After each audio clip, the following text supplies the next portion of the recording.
त्रासदी हुई है इस क्षेत्र में। दरिया ब्यास की मार के नीचे आए हैं ये लोग। ये अक्सर ही आए साल इनका नुकसान होता है। ये अब पक्का हल ढूंढ रहे हैं, इसका कोई पक्का हल इनको मिलना चाहिए। आज सवेरे से ही मैं देश के गौरव पंजाब में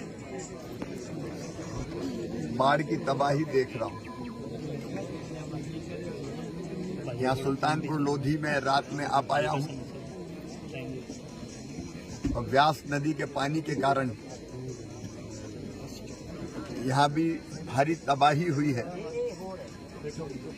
किसानों की फसलें डूबी हुई है। गन्ना हो, धान हो,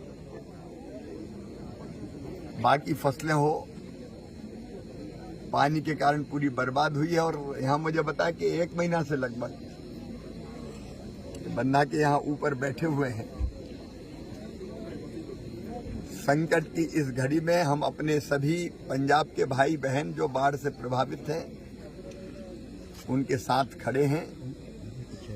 प्रधानमंत्री जी का भी यही संदेश है कि पूरी ताकत से पंजाब की जनता की तकलीफ दूर करने में कोई कसर नहीं छोड़ेंगे।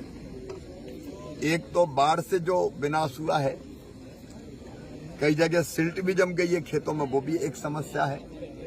लेकिन यहाँ 2 नई चीजें और हमारे भाई बहनों ने बताई है। एक तो यहाँ शत्रु संपत्ति के ऊपर आजादी के बाद से ही लगभग इस जमीन को खेती योग्य बना के यहाँ किसान खेती बाड़ी कर रहे हैं, लेकिन उनके नाम पर वो जमीन नहीं है तो उनको मुआवजा और दूसरी सहायताएं नहीं मिलती।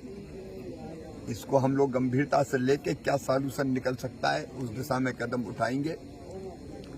और दूसरे, हर साल ये संकट यहाँ ब्यास नदी में जब पानी बढ़ता है तो आता है, तो इसके परमानेंट सॉल्यूशन की बात हमारे भाइयों ने, साथियों ने की। हम चर्चा करके राज्य सरकार के साथ भी बात करेंगे, क्योंकि कई चीजें ऐसी जिसका परमानेंट सॉल्यूशन स्टेट गवर्नमेंट को खोजना पड़ता है। केंद्र का जो सहयोग होगा हम करेंगे।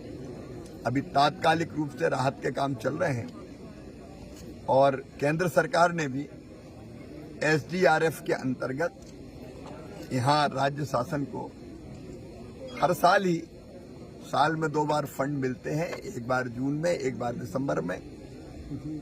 वो पैसा भी आया हुआ है, लेकिन क्षति के आकलन के बाद, क्योंकि 2 केंद्रीय टीमें आई है जो हर दृष्टि से क्या नुकसान हुआ उसका आकलन करेगी, फिर अपना प्रतिवेदन प्रस्तुत करेगी। राज्य सरकार भी अपना प्रतिवेदन देगी, जनता के प्रतिवेदन आए हुए। इसके आधार पर कैसे हम इस संकट से अपने भाई बहनों को उबारने के लिए क्या क्या करें वो फैसला होगा। लेकिन संकट के पार निकाल के अपने भाई बहनों को ले जाएंगे, इसी संकल्प के साथ यहाँ आए हुए हैं। आज कष्ट है, तकलीफ है, परेशानी है, लेकिन मैं सभी भाई बहनों से कहना चाहता हूँ, पंजाब तो वैसे भी कभी निराश होते ही नहीं है। चिंता ना करें, संकट से निकाल के बाहर ले जाएं। किसान